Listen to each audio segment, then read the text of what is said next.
So here we have the NVR. Has the connectors in the back for power. This is for the local port. This is where the camera will plug into. This is what we call the LAN port. This is where the keyboard will plug into. And here's, the HDMI port for the display. And here's a USB where you'll plug the USB mouse into. Here I'm just going to plug in our display. Here we have the power supply. That's for the NVR. This is going to plug into your outlet and power the NVR. I'm going to power ours on right now. And then we're going to plug in the network cable for the keyboard, joystick, and plug it into the LAN port as we said before. Into here. This also comes with its own power supply shown here. You're going to plug that directly into the keyboard just to get the keyboard to start to boot up.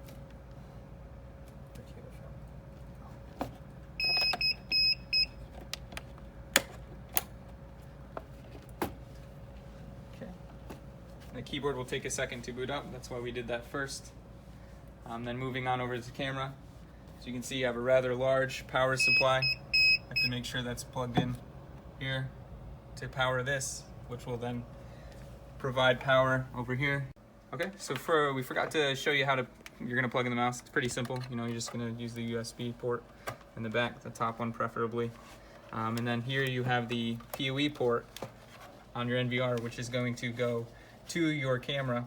And keep in mind, it's going to be the black cable that we provide with the 200-foot run. And it's gonna go in the top right. Well, from the back, it'll be the top left. And that'll be the first port. You'll plug it in as such. So now let's look at the camera.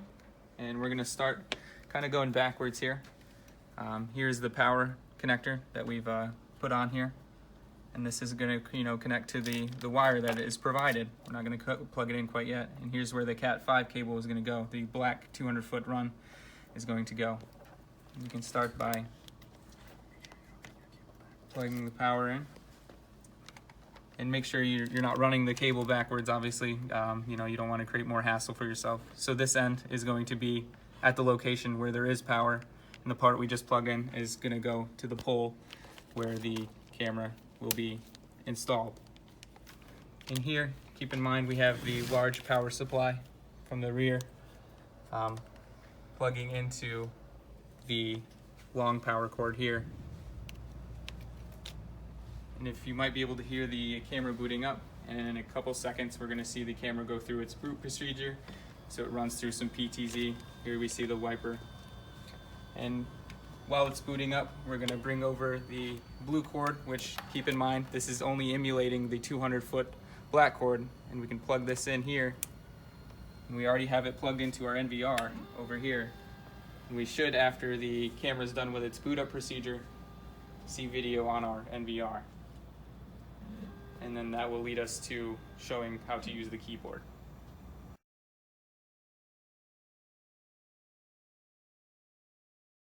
So now we have video from the camera, as you can see. So it is working through the power cable. And we already tested the Ethernet cable, the 200-foot cable, and it worked. Here I'm going to show you how to log into the camera joystick. And the default password is 888. And then 888, so that's 6 8s. And you're going to enter to log in. Now keep in mind we've already pre-configured this keyboard, so you're going to go into zone. 0 is your NVR. Now it's going to connect to the NVR, and then to log into the camera you're going to select 1 and then PTZ. This is going to bring up the PTZ controls. You'll see a nice little diagram with iris, focus, and zoom. And this can all be handled by the 3D joystick here. So to zoom, you would twist the joystick right, and to zoom out, you would twist the joystick left. And now to pan right, joystick to the right, pan left, joystick to the left, tilt up, joystick up, tilt down, joystick down. And then for the wiper that is built in on the camera, you will hit the function key. Now keep in mind we've programmed this so it has a 10-second interval for wipes, and that's from the beginning of the wipe and then to make sure you hit the function key again, and we'll show one more wipe just in case. So it does it automatically, and then you're going to want to hit that function key again to stop that from wiping again. So here, I'm going to show you where the Sunshield goes, and you're going to want to do it so in a way that's you're not covering the camera and creating issues with IR glare or reflection, because the Sunshield will have the IR glaring off the top of it. You can see kind of underneath there. And then here you're going to have bolts, and these bolts are for the bottom of the PTZ to be mounted on top of something. And then you're going to have separate ones that have Allen key for the connection there. And the Allen key comes in the same bag that you'll use for that, and that will be for the Sunshield. Right on top.